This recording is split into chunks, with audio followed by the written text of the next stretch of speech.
Yeah, so I mean, everything was pretty good until the 20-week scans. Got to the scan and like lay down, she turns it on and she's immediately like, have you had any bleeding? And I was like, no.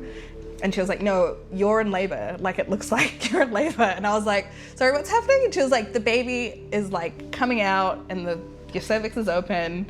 Call my midwife. And she was like, you need to go to the hospital ASAP. We got to hospital that night. The next morning, they put in like a rescue stitch. Went back a week later and they were like, oh, the stitch has failed. It's coming apart. We're like back in the same position. Yeah, so we got to about 23 and 6 days. My parents flew in that morning and then my husband came home and was like, she's supposed to be on bed rest, like you guys need to go. And then my waters broke like an hour later. And then there was 4 days of going in between labor ward and like the long stay ward. Because the main thing was, as long as the baby's inside, the baby's growing, so that every day counts. And then I think on day 4, she managed to get her head stuck in my cervix. And so that became like a whole nother problem because now it meant part of her was outside. So we hadn't gone to antenatal classes, so we had no idea like what to expect. And they kept going, do you feel a contraction? And I went, what does a contraction feel like? She was only 700 grams when she was born. It wasn't painful or anything, it was just very, very weird. She was in the unit for 154 days, so 5 months in total. First few days, she was pretty stable, and then she did her meconium. So it turns out by doing that massive poo, she had blown a hole in her digestive system.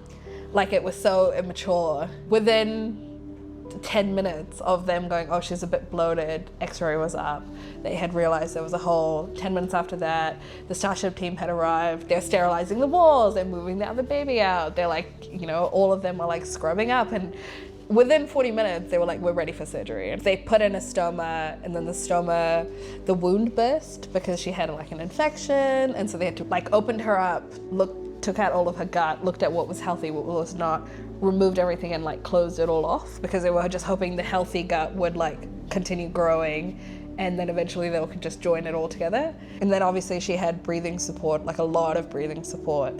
She basically would hold her breath, so all the alarms would go off and people would come running. So she was very, very stubborn. And she'd pull out her IV, she'd pull out everything.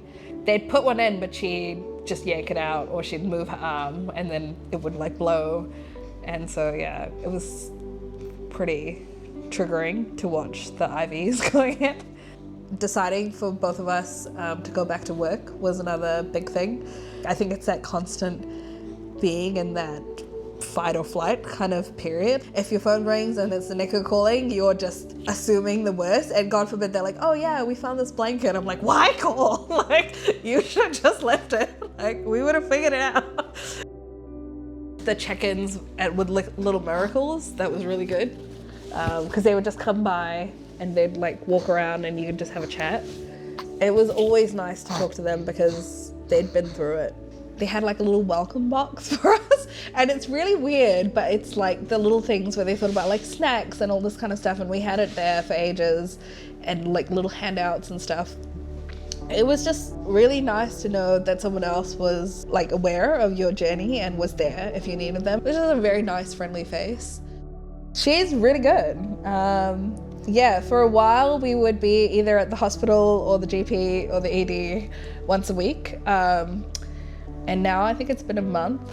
It's always sad to have like people drop off. Like when you come home, you have like a NICU nurse that visits you once a week, and then they discharge you, and then a speech and language therapist discharges you, and suddenly you're like, oh my God, we have like a normal child. It's so weird.